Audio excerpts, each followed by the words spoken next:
Hi everyone, welcome. Today we're diving into testing a transfer case encoder motor. This little motor is crucial for switching your vehicle between two-wheel drive, four-wheel drive high, and four-wheel drive low. If it's not working right, you could be stuck in the wrong mode, or even worse, not be able to engage four-wheel drive when you really need it.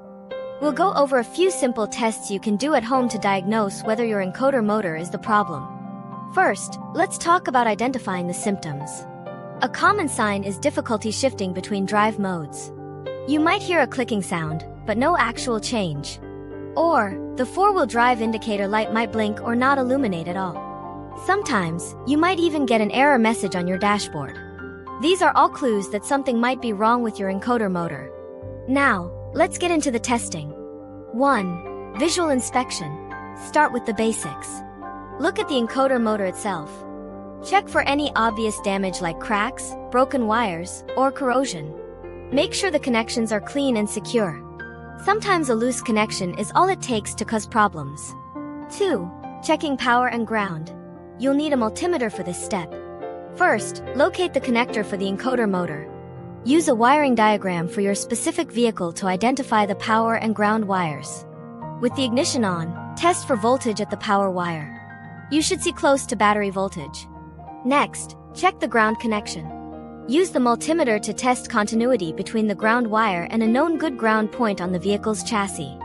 If you don't have proper power or ground, trace the wires back to the source to find the break or bad connection. 3. Encoder motor resistance test. This test can help determine if the motor windings are damaged. Disconnect the encoder motor connector. Use your multimeter to measure the resistance between the motor's terminals. Refer to your vehicle's service manual for the specific resistance values.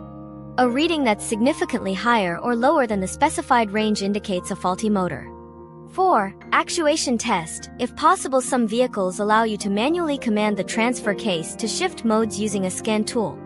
If you have access to one, this is a great way to test the encoder motor directly. Connect the scan tool and follow the instructions to command a shift. Listen carefully for the encoder motor to activate and watch to see if the transfer case actually shifts. If the scan tool shows that the command is being sent, but the motor doesn't respond, it's likely faulty.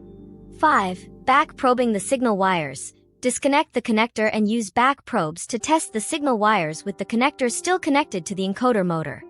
Observe for the appropriate signal with the ignition on.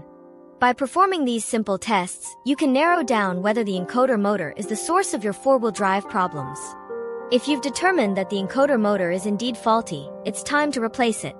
Remember to consult your vehicle's service manual for specific instructions and torque specifications. That wraps it up for today's video on testing a transfer case encoder motor. I hope you found this information helpful. Thanks for watching.